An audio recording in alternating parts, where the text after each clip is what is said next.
Hello friends, इस video में हम लोग भारत में विकसित की जा रही कोरोना वायरस कोविड-19 वैक्सीन, जिसे कोवैक्सीन भारत बायोटेक द्वारा बनाया गया है और बनाया जा रहा है, जिसे सरकार की अप्रूवल मिल गई है ह्यूमन ट्रायल्स के लिए, इसके बारे में पढ़ने वाले हैं। साथ ही यह देखेंगे कि वैक्सीन स्टेटस, जो विश्व में अभी वैक्सीन स्टेटस है, उसके बारे में क्या स्थिति है, इसके बारे में भी इस वीडियो में हम लोग देखेंगे। तो चलिए शुरू करते हैं इस वीडियो को। सबसे पहले हम लोग देखते हैं इस वैक्सीन को, जो कि भारत में बनाया गया है। इसे ह्यूमन ट्रायल्स के लिए अप्रूवल मिल गया है भारत की जो नेशनल रेगुलेटरी अथॉरिटी है उसके द्वारा। तो कोवैक्सीन इसे बनाया गया है भारत बायोटेक के द्वारा। तो कोवैक्सीन जो कि भारत इंडिजीनियस कोविड-19 वैक्सीन को डेवलप किया गया है भारत बायोटेक के द्वारा, जिसे ह्यूमन ट्रायल्स के लिए अप्रूवल मिल गया है। ठीक है, जो इंडिया की पहली वैक्सीन है, कैंडिडेट है, क्योंकि जो अगर विश्व में देखें तो विश्व में करीब 200 से ऊपर कैंडिडेट हैं जो कि वैक्सीन बनाने के लिए अप्रूवल है, जिनके पास 15 जो हैं वो काफ़ी ज़्यादा नेक्स्ट स्टेज में पहुंच चुकी हैं। तो यह जो वैक्सीन है कोवैक्सीन है ना, इसे सक्सेसफुली डेवलप किया गया है भारत बायोटेक, और इसके साथ किसके साथ मिलकर के ICMR Indian council of medical research और NIV national institute of virology Pune में जो यह स्थित है, इनके द्वारा मिल करके इसे बनाया गया है। तो CDSCO है ना, has granted approved Bharat biotech. तो CDSCO जो है वह NRA है, मतलब नेशनल रेगुलेटरी अथॉरिटी ऑफ है, जो कि वैक्सीन की अप्रूवल देती है आगे उनकी ट्रायल के लिए। तो CDSCO ने क्या किया है कि जो ह्यूमन ट्रायल्स हैं उसके फेज़ 1, फेज़ 2 और फेज़ 3 के लिए अप्रूवल दे दिया है। तो CDSCO क्या है? Central drug standard control organization इसे कहा जाता है। तो द नेशनल रेगुलेटरी बॉडी है जो CDSCO है, यह क्या है? नेशनल रेगुलेटरी बॉडी है भारत में फार्मास्यूटिकल्स एंड मेडिकल डिवाइसेस की अप्रूवल के लिए। अगर किसी भी जैसे वैक्सीन है, मेडिसिन है और मेडिकल डिवाइसेस है, तो उनका अप्रूवल यहाँ से लिया जाएगा, तभी उसे भारत के मार्केट में लॉन्च किया जा सकता है ना। तो उसी तरह यूरोपियन मेडिसिन एजेंसी जो है वो EU में काम करती है, यूरोपियन में यूनियन में काम करती है। उसी तरह PMDA यह जापान में काम करती है। FDA जो है यह US में काम करती है, फूड ड्रग एडमिनिस्ट्रेशन। उसी तरह medicine and health care products regulatory agency जो है यह UK में काम करती है। ठीक है, तो सेम एज CDSCO जो है यह भारत में काम करती है किसी भी तरह के फार्मास्यूटिकल और मेडिकल डिवाइसेस को अलाउ करने के लिए। तो इसने इसको अप्रूवल दे दिया है इस ह्यूमन ट्रायल्स के लिए। फिर इसके बाद कोवैक्सीन अप्रूव्ड जो है कैसे हुआ है, इसके बारे में देखते हैं। तो कोवैक्सीन हैज़ बीन डेवलप, जैसा कि बताया, भारत बायोटेक और ICMR और NIV जो national institute of virology Pune में है, इनके द्वारा बनाया गया है, मिलजुल के से बनाया गया है। ठीक, फिर जो है इनएक्टिविटी वैक्सीन है, जिसे bio safety level 3 high containment facility में हैदराबाद है ना, जिनोम वैली जो हैदराबाद में है, वहाँ पर इसे बनाया गया है, तेलंगाना में। फिर the permission was granted after the company submitted result from pre clinical studies है ना। तो ये अप्रूवल दिया गया है इसके प्री क्लिनिकल स्टडीज़ जो थी, उसके बाद इसे ह्यूमन ट्रायल्स के लिए अप्रूवल दिया गया है। ठीक है, जो इसके प्री क्लिनिकल स्टडीज़ थे जो कि काफ़ी सुरक्षित और इम्यूनो रिस्पॉन्स के कारण इसे जो CDSCO द्वारा है इसे अप्रूवल दिया गया है। फिर इसके फेज़ 1 और फेज़ 2 के जो क्लिनिकल ट्रायल्स होंगे वो कि जुलाई में स्टार्ट कर दिए जाएंगे, है ना। फिर इसके बाद हम लोग ये देखते हैं, सबसे इम्पॉर्टेंट चीज़ है कि आपको समझना होगा कि वैक्सीन और मेडिकेशन होता क्या है। वैक्सीन और मेडिकेशन या मेडिसिन एक तरह से कहें तो अंतर क्या है। अभी आपने सुना होगा कि कोरोनिल जो रामदेव बाबा उनके द्वारा कोरोना वायरस की दवाई लॉन्च की गई थी, जिसे अभी रोक दिया गया है। उसी तरह आपने ग्लेनमार्क की एक फेरीफेरा और जो अदर हाइड्रोक्सोक्लोरोक्विन और रेमडेसिविर, इस तरह की दवाइयों के बारे में सुना होगा, जो कि कोरोना वायरस को किसी लेवल तक ठीक कर पा रही थी लोगों में, है ना। माइल्ड से मॉडरेट जो केस आ रहे थे उनको ठीक करने में ज़्यादा सहायक थी। पूरी तरह से मेडिसिन ठीक करने में कोई भी सहायक नहीं है वर्तमान में देखा जाए तो, है ना। तो जो difference between vaccine and medication, ये आपको समझना होगा। तो वैक्सीन जो होती है प्रिवेंशन अगेंस्ट बैक्टीरिया और वायरस, है ना। प्रिवेंशन मतलब बचाव। सीधी तरह से जो वैक्सीन होता है वह आपको किसी भी तरह के बैक्टीरिया और वायरस से बचाता है ना। और जो मेडिकेशन होता है वह आपको अगर कोई भी तरह की बीमारी हो रही है ना, तो उसे लगातार आप दवाई के ज़रिए या मेडिकेशन या ट्रीटमेंट के जरिए क्या करते हैं, क्योर करते हैं। तो वो होता है मेडिकेशन या मेडिसिन, ठीक है, वह ट्रीटमेंट कहलाता है। और वैक्सीन जो होगा वह किसी भी तरह की नई वह बीमारी आपको होने से बचाता है। तो जो बेसिकली डिफरेंस है, जो वैक्सीन होता है वो आपको एक बार लेना पड़ता है, ठीक। उसके बाद दोबारा वह उस तरह के जो वायरस है वो आपको नहीं होंगे।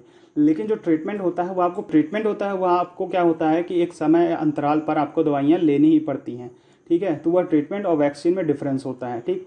फिर उसके बाद जो है दोनों के दोनों काफ़ी हेल्थ के लिए ठीक होते हैं, लेकिन वैक्सीन इज़ वेरी इंपॉर्टेंट। जैसे आप देख रहे होंगे टीबी की वैक्सीन है ना, और अदर है, जैसे पोलियो की वैक्सीन है।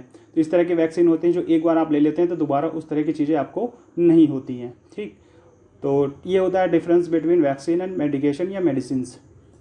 आगे देखते हैं क्लिनिकल ट्रायल्स इन ह्यूमन, है ना। Clinical trials in human are classified in 3 phases. जैसे कि अब देखिए कि अगर किसी वैक्सीन को अप्रूव करेगा कोई भी जो CDSO है भारत में, अगर इसे अप्रूव करता है तो इसे 3 क्लिनिकल ट्रायल से जाना होगा, फेज़ 1, फेज़ 2 और फेज़ 3। फेज़ 1, फेज़ 2 और फेज़ 3, ये तीनों अगर कंप्लीट हो जाते हैं तो इसके बाद एक एप्लीकेशन दिया जाएगा जो कि CDSO में दिया जाएगा, ठीक है। क्योंकि वह भारत की NRA है ना, नेशनल रेगुलेटरी अथॉरिटी है, जिसके द्वारा इस वैक्सीन को अप्रूवल दिया जाएगा, जिससे इस ईयर कंप्लीट होने के बाद भारत में इसका डिस्ट्रीब्यूशन और इसकी अवेलेबिलिटी हो पाएगी। तो इसके 3 फेजेस कंप्लीट होने के बाद फिर इसके बाद हम लोग देखते हैं कि फेज़ 1 कैसा होगा, फेज़ 2 कैसा होगा, फेज़ 3 कैसा होगा। तो फेज़ 1 में क्या होता है कि इसको काफ़ी स्मॉल नंबर्स में ह्यूमन ट्रायल किया जाएंगे, कम से कम 20-25 लोगों पर या हेल्थी एडल्ट पे से क्या किया जाएगा, ट्रायल किया जाएगा। फिर जब इसका फेज़ 1 स्टडीज़ जो है प्राइमरीली कंसर्न विद सेफ्टी, तो जो फेज़ 1 है सबसे ज़्यादा इसमें ध्यान दिया जाता है कि यह सेफ़ है कि नहीं। अगर इस जो वैक्सीन का हम इस्तेमाल करते हैं लोगों पर और किसी तरह के इफेक्ट या इन्फेक्शन तो नहीं होता है, तो इसे प्राइमरली इसी पर ध्यान दिया जाता है सबसे ज़्यादा। फिर फेज़ 2 आता है। फेज़ 2 में क्या होता है, इसे ज़्यादा लोगों पर स्टडी किया जाता है अगर फेज़ 1 कंप्लीट हो जाता है तो। फिर फेज़ 2 सेम ही होता है, इसमें ज़्यादा लोगों पर इसे ट्रायल किया जाता है ना, और ज़्यादा से ज़्यादा information about vaccine ability to produce desired effect, है ना।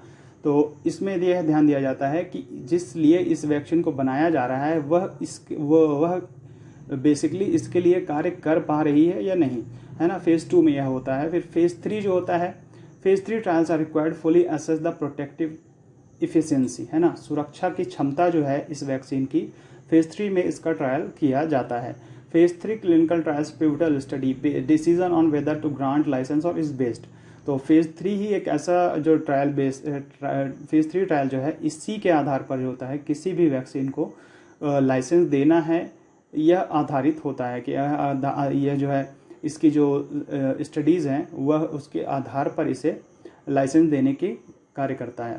फेज़ 3 में सबसे इम्पॉर्टेंट चीज़ ये होती है कि इसे अप्रूव करने से पहले इसे कि यह जो ट्रायल है, यह जो वैक्सीन है, यह पूरी तरह से सेफ़ है और इफ़ेक्टिवली जिसके लिए इसे बनाया गया था वह इस कार्य को कर रही है या नहीं, यह फेज़ 3 में कंप्लीट होने के बाद देखा जाता है। आफ्टर फेज़ 3 क्या होता है, फेज़ 3 कंप्लीट होने के बाद जो होता है एक एप्लीकेशन दिया जाता है ना, मार्केट ऑथराइजेशन। मार्केट की जो ऑथराइजेशन है, आधिकारिक मार्केट में इसे लाने के लिए एक एप्लीकेशन सबमिट किया जाता है जो NRA होती है, ठीक है। और भारत में जो NRA है वह है CDSO, ठीक है, जैसा कि आपको मैंने बताया, है ना। CDSO जो है वह भारत की NRO है।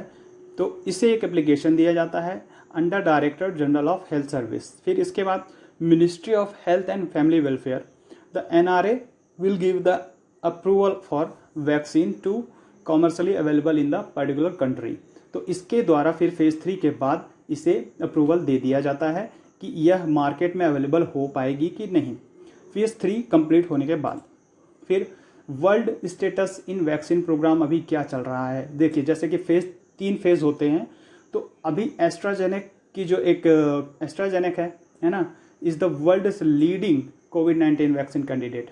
एस्ट्राजेनेक जो है कि ऑक्सफोर्ड के कोलैबोरेशन से ये लोग बना रहे हैं। इनकी जो वैक्सीन है वह 3rd स्टेज में पहुंच गई है, 3rd फेज़ के पास है।